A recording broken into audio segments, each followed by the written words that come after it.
This is Jonathan Agloff here for Pro Boxing fans. We're here at the MGM Grand. It's very late. Delighted to be joined by Malik Scott. First of all, how you doing? Nice to meet you. I'm good, man. How you doing? Very well, thanks. It's been a long week already, but we're almost there. Festivities, though. Enjoying the festivities. Absolutely. I mean, what have you made of Fight Week so far? We saw going back to Monday now, the grand arrivals of Tyson, all the hype around that, and Deontay, of course, and now you had the fiery press conference yesterday, and now we're here just a couple of days away. What have you made of the whole build-up to what Bob Arum and many are saying is the biggest heavyweight fight in 50 years? I believe that, too. I said 35 years, but yeah. What tops that, would you say? It's hard to give that kind of answer because I'm in the time. And I was in the time when Tyson and Lennox finally fought, and I was in the time where, that's tough to say, but let's just say it's definitely in the top 35, 50 years of, best heavyweight fight ever, as far as those years is concerned. But as far as what I thought of the interest in the week, it's been great, man. It feels good to see both guys get the credit and the love that they rightfully deserve and stuff like that. The fans clinging to them and shit like that. I'm enjoying it, and I'm happy I'm alive to even see this kind of stuff. That's how grateful I am. Yeah, I mean, the magnitude of the event is not unreal. You're obviously Team Wilder, as I can see by your top. What have you made of Deontay Wilder in terms of his profile the last few years? He seems to have really shot up. He's had some really good wins against Ruiz-Ortiz, Brazil, etc. What have you made of his profile? I believe he put himself in position.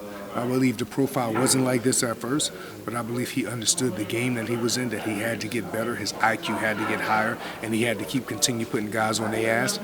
He did that, and now we're here today. Let's go straight into the fight. How do you see this rematch playing out? A lot of people saying Deontay by knockout or Tyson on points, but Tyson himself is saying he's going to go for an early knockout. How do you see this sort of playing out on Saturday night? I see it as when Deontay Wilder lands the right hand, the fight is over. I'm sorry, it's so simple, but that's really my prediction, brother. If that right hand lands the way he wants it to, especially, it's over. Not glancing, not sliding, the one that landed in the 12th round. I think the fight is over. If that right hand lands in the first 30 seconds, the fight is over. It's just over. I mean, what did you make of how Fury got up from that right hand left hook in the 12th round? I was shocked about the physical part of it, for him to have any type of physical sanity to get up like that. But I wasn't shocked about it as far as the spirituality of it. You know what I'm saying? Like, I wasn't shocked by that at all. I mean, do you think there's any adjustments Tyson can make to avoid that big right hand? Wilder always seems to land it. Do you think there's any way he can adjust? No, I think that's like asking somebody, how can you adjust if you know Michael Jordan when he was playing for the Bulls? How can you adjust knowing that they're going to pass it to him and knowing he's going to take the last shot, or the Kobe Bryants or guys that take you just can't adjust. And I haven't even made my mind up about it on how Mayweather. They knew Mayweather was going to do this defense. How was he still untouched? They knew Jordan was going to take that last shot. You have to face the fact that these guys are special. If you get hit by Deontay Wilder with that right hand that he loved to land, your faculties are shut down. I'm sorry that it's that fucking simple. You get what I'm trying to say? Like, I don't know, like, being Team Wilder to me is being Team Logic. That's just how I look at it. If you're able to box him and this, that, and the third, because I believe even if you got a great chin, you can't take that. This don't got nothing to, you get what I'm trying to say? That's how, bro, the shit that I seen him do to people with 20-ounce glove on is a serious thing. Even if you have a great chin, you're still in trouble of some sort. It just, none of that shit matters. So it put people, I like to play devil's advocate, it put people in a position to say, well then, so anybody he hit is going to go? Yes. Yeah, anybody. And the rule, what's sexy about it is the rule doesn't go for him. You get what I'm trying to say? Because it's not another Deontay Wilder that's punching like that. He's one of the guys that's not built like this, but he could take theirs. We've seen him. He's been taking shots. He's fighting Fury at 205, and not one time the man equilibrium was off. And Fury is a big man. You get what I'm trying to say? Ortiz caught him with a shot coming forward. He was rocked, came back from that. Ortiz was putting people in body bags with those kind of shots he was throwing. You know what I'm saying? So it's like his attributes is not even on the other side. Like, he's not one of them guys that can give it and can't take it, because that was the narrative at first, about 5 years ago, whatever. Well, as soon as somebody get to his chin, it's going to be over. Can we get over that shit now and just accept this is for what it is? You get what I'm trying to say? That, you know, don't wait till he retired and say, oh, he was special. I don't do that. You get him? You know, this is a situation right now where America have just a bad man over here. That's just what it is. He doesn't make silent agreements in the ring. He punched with very bad intentions. At one time, they wanted nothing but knockouts. They have a heavyweight over here that's giving nothing but knockouts and can take it. Tyson is known for being great, but fighting people that could fight and then shying down. Deontay Wilder is known for being a good puncher, then getting in there with people that could actually fight and still knocking them out. 1 + 1 is 2. Like, you know what I'm trying to say? I live my life off of example and logics. Even if I'm in the wrong, or I'm like, okay, that happened to me in my life because I fucked up and did that. That's why that happened. You come forward to Deontay Wilder, you're going to get knocked out, in my opinion. You're coming to it. Like, you know what I'm saying? He don't have to find you. You're going to come to it, Dominique Brazil. He don't have to find you. You're going to come to it, Arthur Spilka. He don't have to find you. You're going to come to it, Ruiz-Ortiz.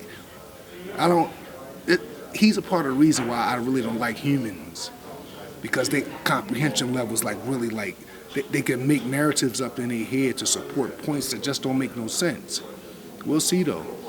I mean, does Saturday night decide who is the number one heavyweight? Anthony Joshua has 3 other belts. A lot of people are saying this is number 1 versus number 2. But how do you sort of see the top 3? Honestly, I see it as Deontay Wilder and Fury is fighting right now, and this is their second fight. And another reporter asked me, if I'm Anthony Joshua, or do I feel Anthony Joshua feel as though he's being left out? Now, coming from me, I tell everybody this. A lot of people is coming down or not appreciating the boxing ability that he showed against Ruiz, when that's my favorite fight from AJ. When he fought Vladimir, he was too big and stiff to me. When he fought Dylan, he was rocked. I really wasn't feeling that. When he fought Molina, that was blah. But hold on. This man went and made adjustments and got on his back foot and was using a steady jab and wasn't getting hit and was controlling, and hand placement was on point against a game Ruiz. Yeah, he was out of shape, but he was still gamed. And if AJ would have gave him the opportunity, Ruiz would have took advantage of it. That's the only thing that was different. AJ didn't give him the opportunity to take advantage of it. The first fight, AJ gave him an opportunity. Whether Ruiz was in dog shape or not, he was able to take advantage of it. That man made adjustments and went and won his title back. That's a huge accomplishment. Huge, because when he was out the titles, he was the worst thing ever. You get what I'm trying to say? It was the worst thing ever. Like, you know what I'm saying? So it's like when you look up at the scoreboard of life. Right now we off of boxing. Now we back on logic, how I like to. When you look up at the scoreboard of life, we'll say AJ got 3 titles. His family he don't never have to work again. His family is flying all around the world. He didn't come from really much. When you look up at the scoreboard of life, he's up by 50 points, and we in the 4th quarter, and there's only 5 seconds left. It's impossible for him to lose, even if he loses in the ring. If he's somewhere feeling any kind of left out about this, then he's not the man that I think he is, then. You get what I'm saying? He's in tune with common sense. You get what I'm trying to say? Like, it's so much more why these guys is the best at this division to me than what is happening in the ring. Like, you understand what I'm trying to say? It's not about that Deontay is just some good heavy-handed guy. No, it's so much more. It's the type of individual he is. Tyson Fury was able to get her from that knockdown, not because he ran so many miles and his legs still was strong and he was able to get up. No, it's the kind of individual that he is. He was able to come back from the Ruiz-Ortiz situation when he was hurt, not because he was in dog shape or he was running or his chin was. It's the kind of individual that he is. You know what I'm saying? So it's like AJ shouldn't feel like that. I would bet my life that he don't. It's impossible. You got 3 world titles, just won your title back. You're filthy rich. You're making more money probably than any heavyweight in the world. Why? Like, you know, that would actually, I got one better.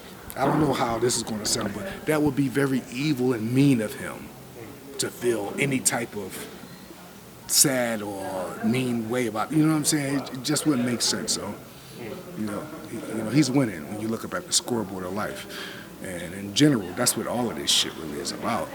You know, we could talk competitive nature and heavyweight championship. That's the sport, and that's why we hear it now. And but now when you look at it, you know, all three of them is incredible human beings and incredible athletes. I had a friend of mine the other day say, yeah, you got good heavyweights, but it's something, you know, superhuman about the Deontays and the AJs, and there's so much logic to that. You know, I knew what he was trying to say by saying that, because it just is. You know, that's just what it is. But yeah.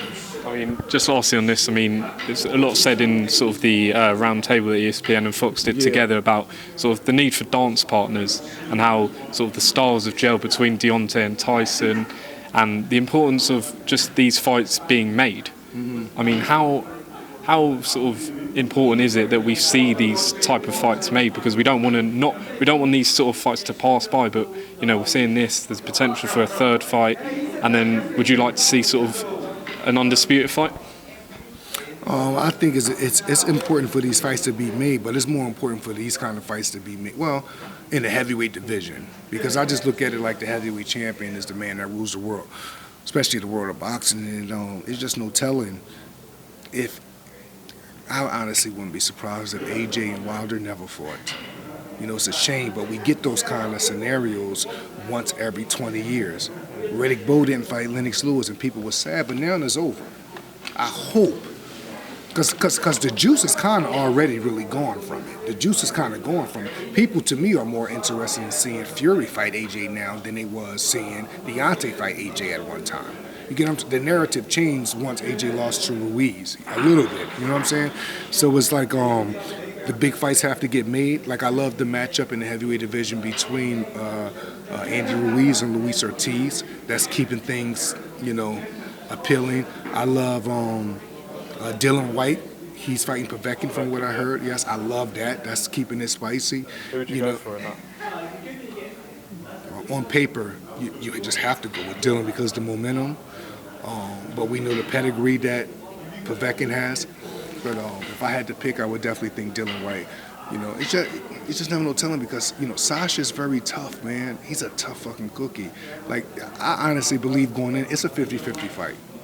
Yeah, Dylan Whyte fighting Povetkin is a 50-50 fight, because Dylan's arms is longer than what people think. When you think you're out the way, you're really not out the way. But he comes across as if he have a short body when he's really like 6'3" almost. You know what I mean? And I learned that when I seen him boxing Vladimir. I'm like, how does he keep hitting Vladimir with a jab when he don't even look that tall? It's because his arms hang down past his fucking knees. You get what I'm trying to say? So he's reaching, and of course that's what it is. Brian Jennings is another guy that's like that. They don't come across as very tall, but they limbs is very long. Like, you know what I'm trying to say? Long arms, long biceps, like, you know, so they're able to touch you when you think you can't get touched. So, but those super fights have to happen. But besides Fury, I just don't like I don't like it that if Fury and Wilder is not fighting each other, there is no telling what other great fights we're going to get out of the division. That has to stop. Like, you know, we can't just have them ruling just the weather of the division like that as far as super fights. Like, you know what I'm saying? And, you know, that just comes from promoters and all that kind of shit. You know, that's the part of the business that not many of us have patience for, but it's business, so I get it. Malik, final one. Who is your top 3 pound-for-pound fighters in the world at the moment? Canelo, Deontay Wilder, Alexander Usyk. Yeah. Brilliant. Malik Scott, thank you very much for your time, and we look forward to Saturday's massive rematch. Absolutely.